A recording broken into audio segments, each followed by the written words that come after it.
الحمد لله نحمده ونستعينه ونستغفره ونؤمن به ونتوكل عليه ونعوذ بالله من شرور أنفسنا ومن سيئات أعمالنا من يهده الله فلا مضل له ومن يضلله فلا هادي له ونشهد أن لا إله إلا الله وحده لا شريك له ونشهد أن سيدنا وسندنا وحبيبنا وحبيب ربنا ومولانا ونبينا محمدا عبده ورسوله وصلى الله تعالى عليه وعلى آله وأصحابه وبارك وسلم تسليما كثيرا كثيرا أما بعد فأعوذ بالله من الشيطان الرجيم بسم الله الرحمن الرحيم إن عدة الشهور عند الله 12 شهرا في كتاب الله يوم خلق السماوات والأرض منها 4 حرم وقال الله تعالى في مقام آخر وهو الذي جعل الشمس ضياء والقمر نورا وقدره منازل لتعلموا عدد السنين والحساب وقال الله تعالى في مقام آخر والشمس والقمر بحسبان وقال النبي صلى الله عليه وسلم أفضل الصيام بعد رمضان شهر الله المحرم أو كما قال رسول الله صلى الله عليه وسلم صدق الله مولانا العظيم وصدق رسوله النبي الكريم ونحن على ذلك لمن الشاهدين والشاكرين والصلاة والسلام على سيد الأنبياء والمرسلين والحمد لله رب العالمين.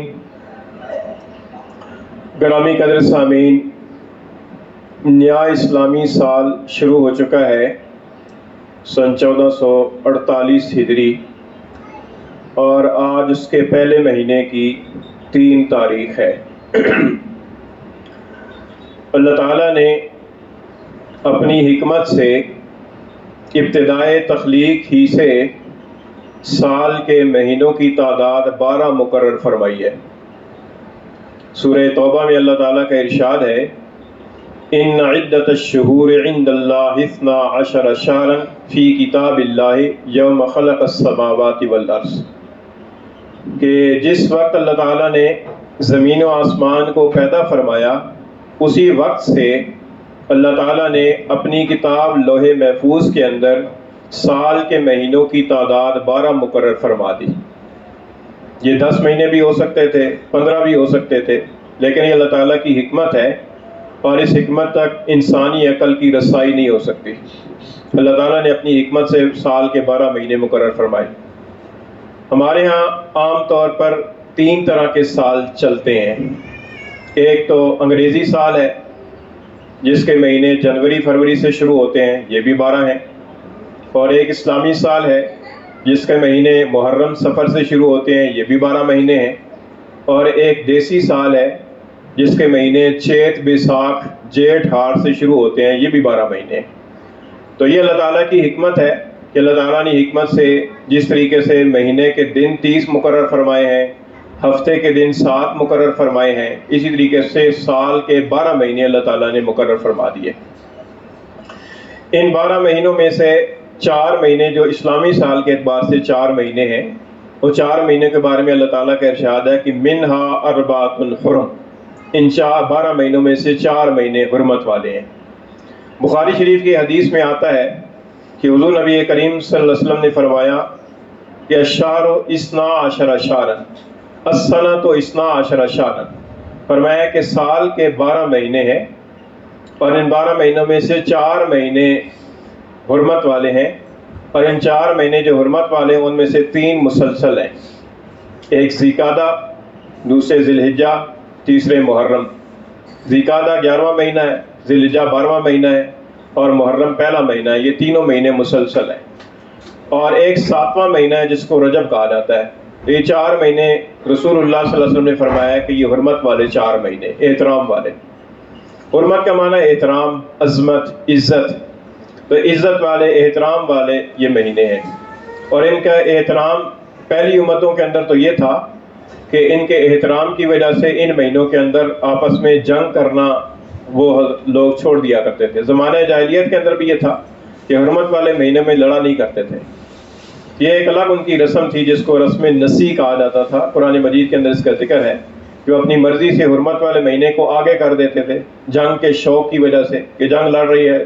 اور حرمت والا مہینہ آ گیا تو اپنے پاس ہی کر دیا کہ یہ حرمت والا مہینہ نہیں ہے، اگلا ہوگا۔ ہم 4 کی تعداد پوری کر لیتے تھے، لیکن ان 4 کی تعیین اپنی مرضی سے اس کے اندر تبدیلی کرتے رہتے تھے۔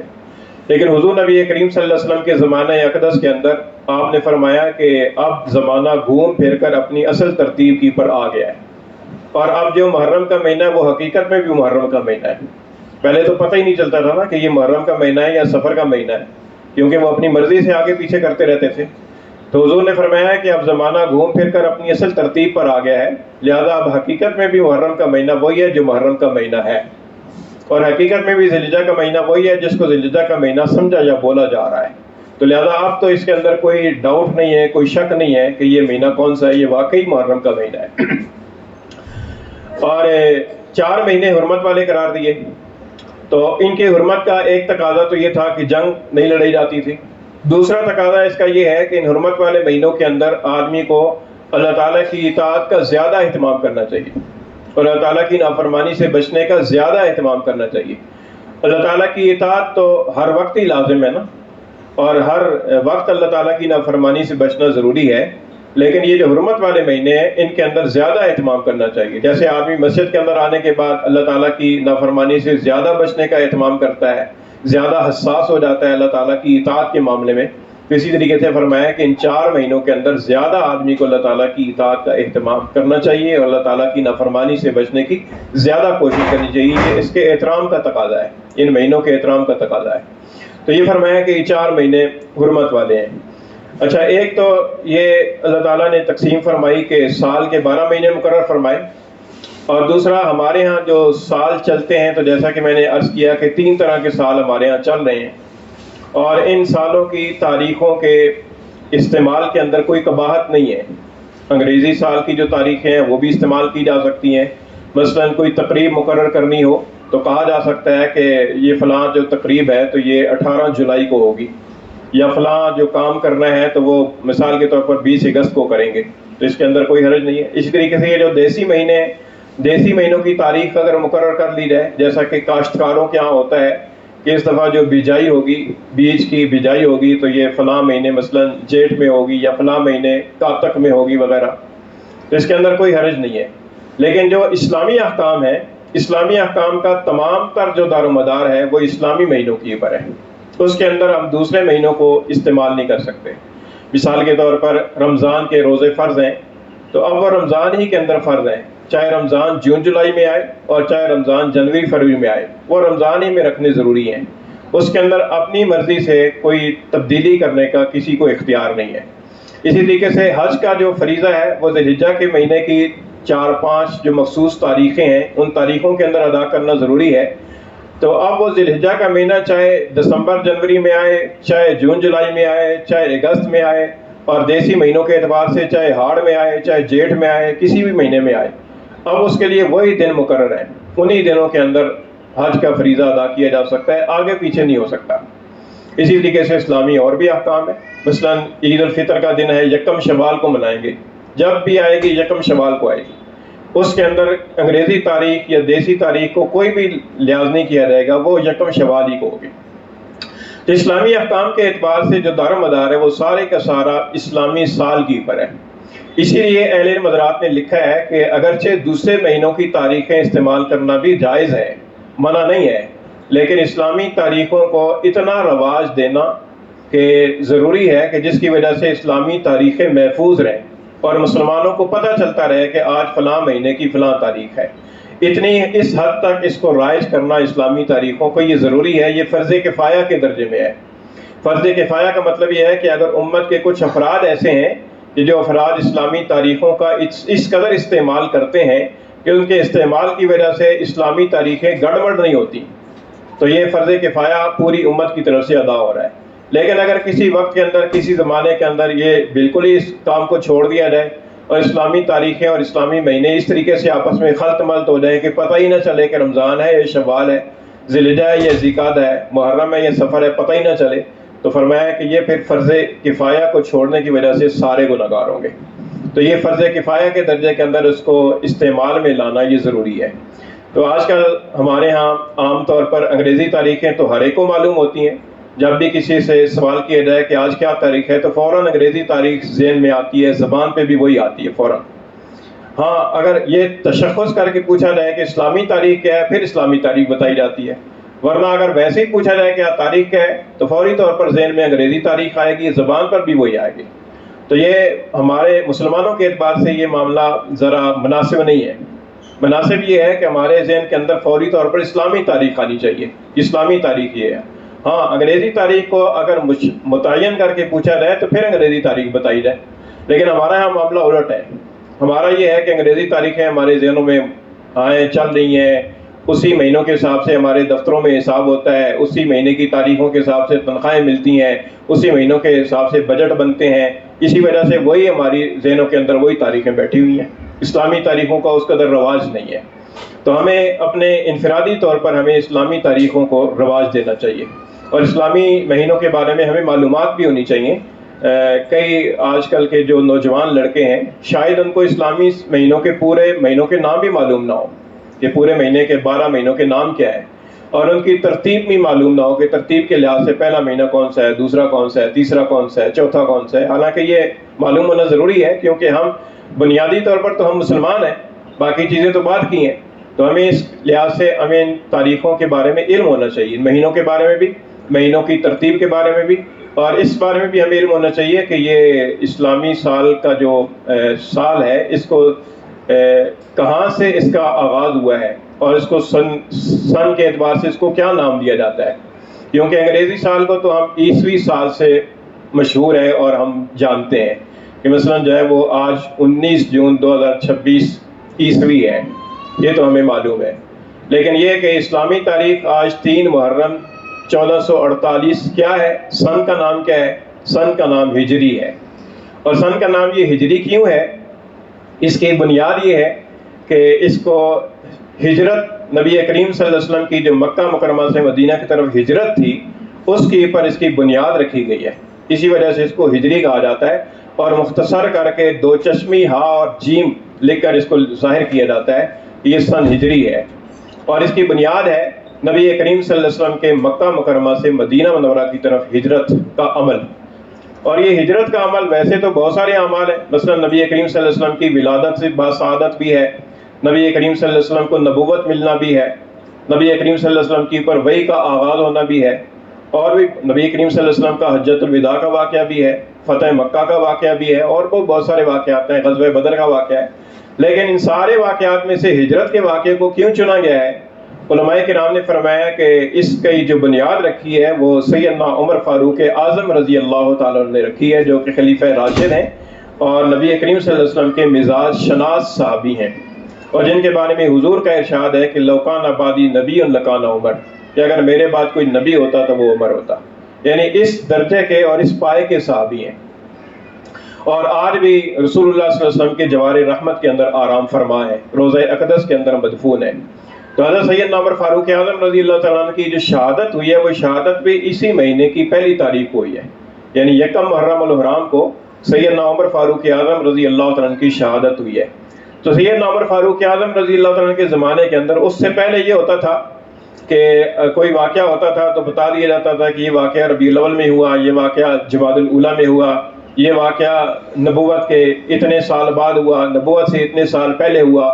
لیکن جب سیدنا فاروق اعظم رضی اللہ تعالیٰ کے زمانے کے اندر فتوحات بہت کثرت سے ہوئیں اور بہت زیادہ جو زمینیں اور علاقے اسلامی سلطنت کے زیر نگیں آئے، تو پھر حضرت سیدنا عمر فاروق اعظم رضی اللہ تعالیٰ کے سامنے ایک واقعہ پیش آیا کہ یہ واقعہ فلاں مہینے کے اندر آیا، لیکن سال کے بارے میں کوئی کنفرم نہیں تھا کہ یہ کون سے سال میں پیش آیا. مہینہ پتہ تھا لیکن سال کے بارے میں کوئی پتہ نہیں چل رہا تھا کہ کس سال میں یہ واقعہ پیش آیا. تو اس وقت سیدنا عمر فاروق اعظم رضی اللہ تعالیٰ عنہ کو اس بات کا احساس پیدا ہوا کہ یہ کوئی سال بھی ہمارا اپنا ہونا چاہیے، اسلامی سال ہونا چاہیے. اس بارے میں سیدنا عمر فاروق اعظم رضی اللہ تعالیٰ عنہ کے جیسا کہ آپ کی عادت شریفہ تھی کہ آپ صحابہ کرام سے مشورہ کرتے تھے، یقیناً آپ نے مشورہ کیا ہوگا. تو مشورے کے بعد یہ بات طے پائی کہ اس کے لیے نبی کریم صلی اللہ علیہ وسلم کا جو ہجرت والا واقعہ ہے اس کو بنیاد بنایا جائے. اور علماء کرام نے لکھا ہے کہ اس کے اندر حکمت یہ ہے کہ نبی کریم صلی اللہ علیہ وسلم کا جو ہجرت کا جو واقعہ ہے یہ ایک خط فاصل ہے. نبی کریم صلی اللہ علیہ وسلم کے نبوت والی زندگی کے دو حصوں کو برابر تقسیم کرتا ہے. ہجرت سے پہلے کا جو دور ہے اس کو مکی دور کہا جاتا ہے، 13 سالہ مکی دور، اور ہجرت کے بعد کا جو عرصہ ہے 10 سالہ اس کو مدنی دور کہا جاتا ہے، ہجرت کے بعد کا دور کہا جاتا ہے. اور اس کی تائید ہمیں قرآن مجید سے بھی ہوتی ہے کہ قرآن مجید کی جو صورتیں ہیں ان صورتوں میں بعض صورتیں مکی ہیں، بعض صورتیں مدنی ہیں. اور مکی صورتوں کے بارے میں علماء کرام نے فرمایا ہے کہ یہ ضروری نہیں ہے کہ وہ مکہ میں نازل ہوئی ہوں، بلکہ مراد اس سے یہ ہے کہ وہ ہجرت سے پہلے نازل ہوئی ہیں زمانے کے اعتبار سے. اور جو مدنی صورتیں ہیں وہ ضروری نہیں کہ مدینہ شریف میں نازل ہوئی ہوں، بلکہ وہ صورتیں ہیں کہ جو ہجرت کے بعد نازل ہوئی ہیں ان کو مدنی صورتیں کہا جاتا ہے. تو اس لیے ہجرت جو ہے نا ایک بنیادی واقعہ ہے. اس کی بنیاد کی پر یہ جو اسلامی سال ہے اس کی بنیاد حضرت عمر فاروق اعظم رضی اللہ تعالیٰ نے رکھی ہے. اور فرمایا گیا، علماء کرام نے فرمایا کہ نبی کریم صلی اللہ علیہ وسلم کے جو مکی دور ہے اس کا آغاز غار حرا کے اعتکاف سے ہوا اور غار ثور کے قیام پر اس کی تکمیل ہوئی. اور جو مدنی دور ہے اس کا آغاز جو ہے وہ ہجرت سے ہوا اور اس کی جو اختتام ہوا، تکمیل ہوئی، وہ حجۃ الوداع پر ہوئی. اور دوسرے انداز کے اندر یہ فرمایا کہ جو مکی دور ہے اس کا آغاز ہجرت سے ہوا، اس کا آغاز نبوت سے ہوا اور اس کے اختتام ہجرت پر ہوا. اور جو مدنی دور ہے اس کا آغاز ہجرت سے ہوا اور اس کا اختتام حجۃ الوداع کی پر ہوا. اور مدنی دور کا جو آغاز ہے وہ فتح مکہ سے ہوا، فتح مدینہ سے ہوا اور اس کا اختتام فتح مکہ پر ہوا. اس لحاظ سے ہجرت جو ہے نا ایک بنیادی درمیان میں دو حصوں میں نبی کریم صلی اللہ علیہ وسلم کے زمانہ نبوت کو تقسیم کرنے والا ایک واقعہ ہے، اس لیے اس کی بنیاد ہجرت کی پر رکھی گئی ہے. تو یہ جو اسلامی سال ہے، اسلامی سال کا جو نام ہے وہ اسلامی سال کا نام ہے ہجری. اور اس کے آخر میں جو چشمی ہا اور جیم لکھا جاتا ہے 1448 ہجری کا مطلب یہ ہے کہ نبی کریم صلی اللہ علیہ وسلم کے ہجرت کے واقعے کو 1448 سال بیت چکے ہیں. 1447 سال پہلے نبی کریم صلی اللہ علیہ وسلم نے مکہ مکرمہ سے مدینہ کی طرف ہجرت فرمائی تھی. اس کا مطلب یہ ہے. تو اس لیے اس بنیاد کو ہمارے ذہنوں میں معلومات کی حد تک ہونا چاہیے اور معمولات کے اندر ہمیں اس کو رواج دینا چاہیے، ان تاریخوں کو، اور ان تاریخوں کو محفوظ رکھنا چاہیے. پھر اس کے جو اسلامی سال کا جو پہلا مہینہ ہے، اس کے مہینے کو محرم کے مہینے کو پہلا مہینہ مقرر کیا گیا ہے. اس پر ہو سکتا ہے کسی کو اشکال ہو کہ نبی کریم صلی اللہ علیہ وسلم نے جو ہجرت فرمائی تھی وہ تو ربیع الاول میں فرمائی تھی اور مہینہ پہلا محرم رکھا گیا ہے. تو اس کا جواب علماء کرام نے یہ دیا کہ نبی کریم صلی اللہ علیہ وسلم سے انصار نے جو بیعت کی تھی، جس کو بیعت عقبہ ثانیہ کہا جاتا ہے، وہ سن 13 نبوی کے ذی الحجہ کے مہینے میں کی تھی. اور اس کے بعد جو پہلا چاند طلوع ہوا تھا وہ پہلا چاند محرم کا طلوع ہوا تھا. اس لیے اسلامی سال کے آغاز کا جو مہینہ پہلا مقرر کیا گیا وہ محرم کا مہینہ مقرر کیا گیا. تو یہ صحابہ کرام کے اجماع سے یہ چلا آ رہا ہے. آپ دیکھیں کہ اس کے اندر سیدنا عمر فاروق اعظم، سیدنا عثمان غنی، سیدنا علی المرتضیٰ، یہ تینوں خلفائے راشدین صحابی ہیں. اور ان تینوں صحابہ کا اس بات کی پر اجماع ہے کیونکہ سیدنا عمر فاروق اعظم کے زمانے میں سیدنا عثمان بھی زندہ تھے، سیدنا علی بھی زندہ تھے اور بھی بہت سارے صحابہ زندہ تھے. اور حضور کا ارشاد ہے کہ علیکم بسنتی و سنت الخلفاء الراشدین، کہ تمہارے لیے میرے طریقے کو اختیار کرنا اور میرے خلفائے راشدین کے طریقے کو اختیار کرنا لازم ہے. تو خلفائے راشدین کے اوپر حضور صلی اللہ علیہ وسلم کو مکمل اعتماد اور بھروسہ تھا. تو 3 خلفائے راشدین اور کئی صحابہ کرام کا اس بات کے اوپر اجماع ہے کہ اسلامی سال کا جو آغاز ہے اس کا آغاز ہجرت کے واقعے سے ہوا ہے. اور اس کا جو مہینہ جو پہلا ہے وہ مہینہ محرم کا مہینہ پہلا اس کا مہینہ شمار کیا گیا، اور اس کے بعد متواتر اسی کے پر امت کا عمل ہے، کسی امام کا، کسی محدث کا، کسی فقیہ کا، کسی مفسر کا اس کے اندر کوئی اختلاف نہیں، یہ پھر اجماع پوری امت کا اجماع ہے، تواتر کے ساتھ یہ سلسلہ چلا آ رہا ہے کہ ہر سال کا جو آغاز ہے اس کا جو پہلا مہینہ ہوتا ہے محرم کا مہینہ ہوتا ہے۔ تو اس اعتبار سے یہ محرم کا مہینہ سال کا پہلا مہینہ ہے، اور سال کی ابتدا کے اندر ہمیں جو ہے نا وہ اپنی زندگی کا احتساب کرنا چاہیے، ہمیں اپنی زندگی کے بارے میں سوچنا چاہیے کہ یہ سال کا پہلا مہینہ شروع ہو گیا ہے، اب سال کے آخر مہینے تک پتہ نہیں ہم زندہ رہتے ہیں نہیں رہتے، اور یہ 1448 ہجری کی آج جس کی تاریخ 3 تاریخ ہے، پتہ نہیں اس سال کی آخری تاریخ تک ہم زندہ رہتے ہیں یا نہیں رہتے، اس کے بارے میں ہمیں سوچنا چاہیے، اور اپنی زندگی کی جو پچھلی زندگی ہے اس کے اندر جو کوتاہیاں ہوئی ہیں ان کی تلافی کے بارے میں سوچنا چاہیے۔ اسلامی سال کا جو آغاز ہے وہ اس بات کا تقاضا کرتا ہے، جو انگریزی سال کا جو آغاز ہوتا ہے اس کے اوپر تو ہم جو کچھ کرتے ہیں وہ آپ کو معلوم ہی ہے کہ جو کچھ دھوم دھڑلے کیے جاتے ہیں، اور جو کچھ جو ہے نا وہ پٹاخے اور آتش بازی کی جاتی ہے، اور مختلف طریقے سے بے ہنگم قسم کی رسمیں کی جاتی ہیں، وہ سب کو معلوم ہے، لیکن یہ اسلام کا طریقہ نہیں ہے۔ اسلام کا طریقہ تو سادگی والا ہے، اسلام کا طریقہ تو ایک فکر والا ہے، اسلام تو انسان کے اندر فکر اور بیدار مغزی پیدا کرتا ہے، فضولیات سے بچنے کا حکم دیتا ہے، نہ یہ کہ فضولیات کے اندر لگا جائے، اس لیے اسلامی سال کے آغاز کے اندر اس چیز کا ہمیں سوچنا چاہیے۔ پھر یہ جو محرم کا مہینہ ہے اس کی فضیلت بھی ہے، ایک فضیلت تو بیان کی ہے کہ یہ حرمت والا مہینہ ہے، ایک اور فضیلت یہ ہے کہ اس محرم کے مہینے کے اندر نبی کریم صلی اللہ علیہ وسلم نے روزوں کا بہت زیادہ اہتمام فرمایا۔ حدیث شریف میں آتا ہے کہ نبی کریم صلی اللہ علیہ وسلم نفلی روزوں کا اہتمام جس قدر محرم کے مہینے میں فرماتے تھے رمضان کے بعد، تو اور کسی مہینے میں کم اہتمام ہوتا تھا۔ محرم کے مہینے کے اندر روزے بہت زیادہ حضور صلی اللہ علیہ وسلم رکھا کرتے تھے۔ اس سے ہمیں یہ بھی تعلیم ملتی ہے کہ اگر کسی موقع کے پر انسان کو اللہ تعالیٰ خوشی عطا فرمائے تو خوشی کا اظہار اللہ تعالیٰ کی عبادت میں اضافہ کر کے کرنا چاہیے، لیکن ہم خوشی کا اظہار جو ہے نا اللہ تعالیٰ کی نافرمانی میں اضافہ کر کے کرتے ہیں، یہ غلط طریقہ ہے۔ درست طریقہ یہ ہے کہ اللہ تعالیٰ کی طرف سے کوئی نعمت ملی ہے، کوئی خوشی ملی ہے، کوئی اچھا بابرکت موقع آ گیا ہے تو اللہ تعالیٰ کی عبادت میں اضافہ کرنا چاہیے۔ نبی کریم صلی اللہ علیہ وسلم پیر کے دن روزہ رکھا کرتے تھے، پوچھا گیا تو ارشاد فرمایا کہ اس دن کے اندر میری ولادت ہوئی ہے، تو حضور صلی اللہ علیہ وسلم نے اپنی ولادت کا جو اللہ تعالیٰ کی طرف سے ایک انعام تھا اس انعام کا شکر روزہ رکھ کر کیا ہے، عید منا کر یا خوشی کسی اور طریقے سے منا کر نہیں کیا، بلکہ اللہ تعالیٰ کا اس نعمت کا شکر ادا کرنے کے لیے آپ نے روزہ رکھا۔ تو ایک تو اس بات کے اندر یہ اہتمام ہے کہ نبی کریم صلی اللہ علیہ وسلم محرم کے مہینے کے اندر اہتمام فرمایا کرتے تھے روزے کا۔ حدیث شریف کے اندر آتا ہے، آپ نے فرمایا کہ افضل الصیام بعد رمضان شہر اللہ المحرم، کہ یہ جو محرم کا مہینہ ہے رمضان کے بعد تمام مہینوں کے روزوں میں سے سب سے افضل روزے محرم کے مہینے کے روزے ہیں۔ رمضان کے روزے تو اپنی جگہ ہیں، وہ تو فرض ہیں، لیکن باقی مہینوں کے اندر جتنے بھی نفلی روزے رکھے جاتے ہیں ان تمام مہینوں کے نفلی روزوں میں سب سے زیادہ فضیلت والے روزے جو ہے وہ محرم کے روزے ہیں۔ پھر اس محرم کے مہینے کے اندر عام دنوں کے اندر بھی روزہ رکھنا فضیلت کا باعث ہے، چاہے یکم محرم کو رکھا جائے یا 2 محرم کو رکھا جائے یا 10 محرم کو رکھا جائے یا 20 کو رکھا جائے یا 25 کو رکھا جائے، لیکن ایک خاص دن اس محرم کے مہینے کے اندر بھی ہے جس کو یوم عاشورہ کہا گیا ہے، جو 10 محرم کہلاتا ہے۔ 10 محرم کی تاریخ کو یوم عاشورہ کہا جاتا ہے، اور اگلے جمعے کو 10 محرم ہوگی۔ تو یہ جو یوم عاشورہ ہے اس کے بارے میں حدیث شریف میں آتا ہے کہ حضور نبی کریم صلی اللہ علیہ وسلم نے فرمایا کہ صیام یوم عاشورہ احتسب علی اللہ ان یکفر السنۃ الماضیہ،